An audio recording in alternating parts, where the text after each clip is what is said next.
नमस्कार मित्रों, कैसे हैं आप सब लोग। आई होप सब अच्छे होंगे। तो आज की जो स्टोरी है वो है बात इज़्ज़त रखने की। इज़्ज़त रखने की जो बात है वो स्टोरी में बताया गया है कि कैसे एक बहू अपने मायके वालों की इज़्ज़त करवाती है। अम्मा जी फ़िक्र मत करो, मैं अपने ससुराल की इज़्ज़त संभाल लूँगी।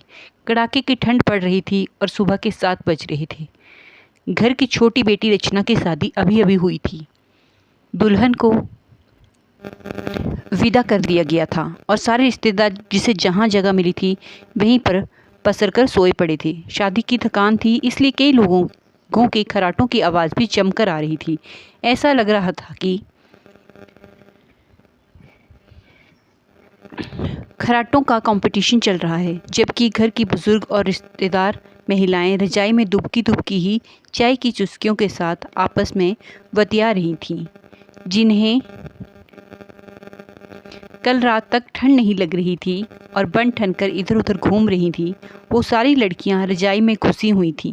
कोई देखकर पहचान नहीं सकता था कि रात को चमकते दमकते चेहरे थे वो यही लोग थे। और दूसरी तरफ घर की दोनों बहुएं करुणा और सावित्री दौड़ दौड़ कर सबकी फरमाइशें पूरी कर रही थीं। किसी को चाय चाहिए थी तो किसी को गर्म पानी। जो महाराज जी घर में काम के लिए रखा गया था जिनको, वो तो 8 बजे तक आएंगे। तब तक बहुओं की भाग भाग कर अच्छी खासी वर्जिश हो जाती।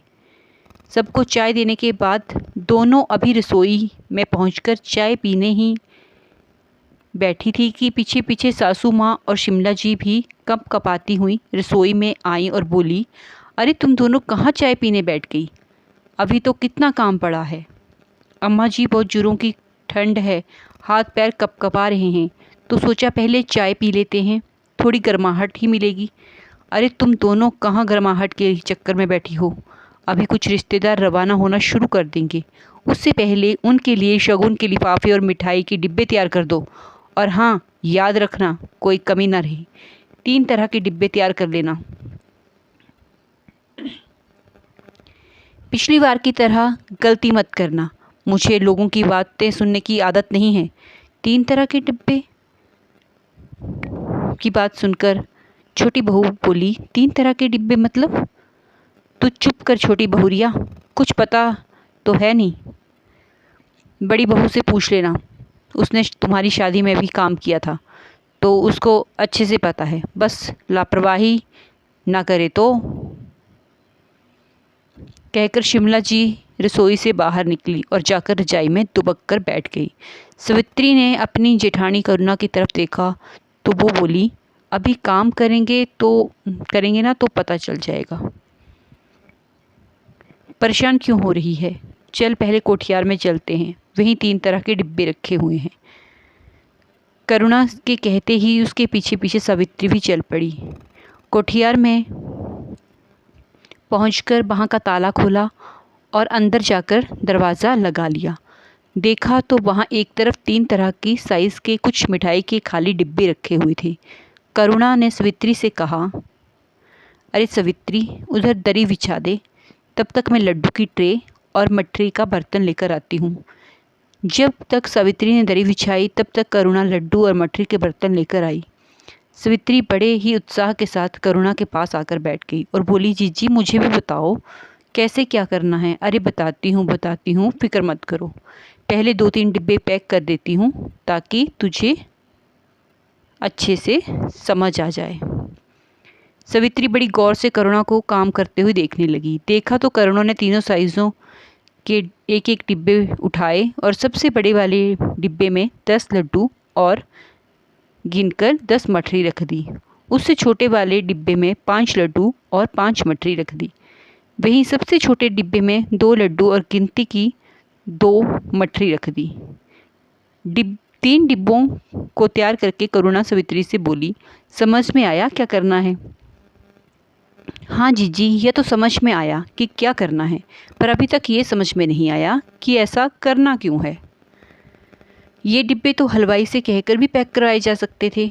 अरे मेरी भोली देवरानी, हलवाई से कराए तो जा सकते थे, पर थोड़ा सा पैसा बचाने के चक्कर में अम्मा जी कराती नहीं हैं। हाँ, यह बात तो सही है, भला कौन बहू की सहूलियत देखता है। और पर एक बात बताओ जीजी, अम्मा जी आपको लापरवाह क्यों कहती हैं, जबकि मैं तो शुरू से देखती आई हूँ आप हर काम बहुत तरीके से और समय पर करती हो। और ये 3 तरह के डिब्बे क्यों? देख, शादी में हर तरह के मेहमान आते हैं, कुछ खास होते हैं और कुछ सिर्फ व्यवहार निभाने के लिए आते हैं। तो 3 तरह के डिब्बे तैयार किए गए हैं। जैसे जो घर के खास रिश्तेदार हैं उन्हें ये बड़ा डिब्बा दिया जाएगा, और जो यार दोस्त हैं उन्हें दूसरे वाला डिब्बा दिया जाएगा, और जो कभी कभार शक्ल दिखाते हैं ऐसे रिश्तेदारों को छोटा डिब्बा दिया जाएगा। ओह, और हमारे मायके वालों को? सवित्री के प्रश्न भरी निगाह से करुणा की तरफ देखा तो करुणा बोली, अभी तूने सुना नहीं अम्मा जी ने क्या कहा? यही कि मैं लापरवाह हूँ।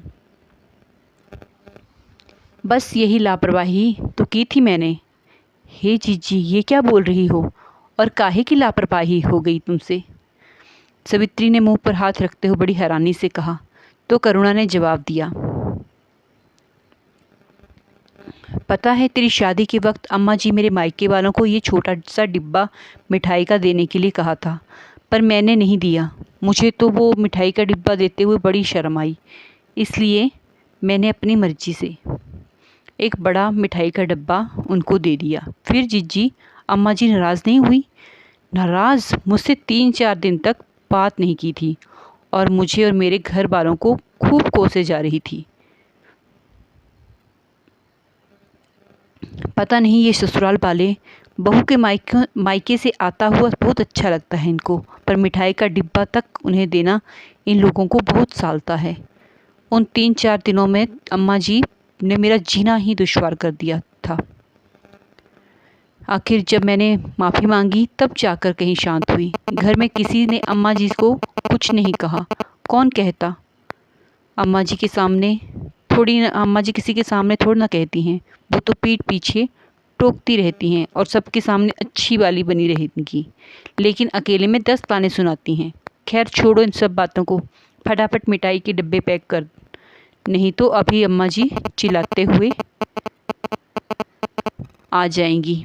दोनों बहुओं ने मिलकर सभी मिठाई के डिब्बे तैयार कर दिए। अभी धीरे धीरे सभी रिश्तेदारों को विदाई और मिठाई के डिब्बे अम्मा जी खुद अपने हाथों से देकर विदा कर रही थी। क्योंकि ठंड बहुत ज़्यादा थी तो खुद तो पलंग पर बैठी बैठी विदाई दे रही थी, जबकि विदाई और मिठाई के डिब्बे देने के लिए सावित्री को पास खड़ा कर रखा था। क्योंकि बड़ी बहू पर तो विश्वास उठ चुका था। अम्मा जी के मायके वालों के विदा होने के कुछ देर बाद करुणा के मायके से उसके दोनों छोटे भाई और भाभी विदा होने के लिए आए। तो अम्मा जी ने सावित्री को मिठाई का छोटा डिब्बा देने के लिए इशारा किया, लेकिन ये क्या, सावित्री तो उस डिब्बे की जगह एक बड़ा सा थैला उठाकर ले आई। अम्मा जी ने देखा उस थैले में 4 मिठाई के बड़े डब्बे रखे हुए थे और दोनों भाई और भाभीियों के लिए विदाई के कपड़े रखे हुए थे।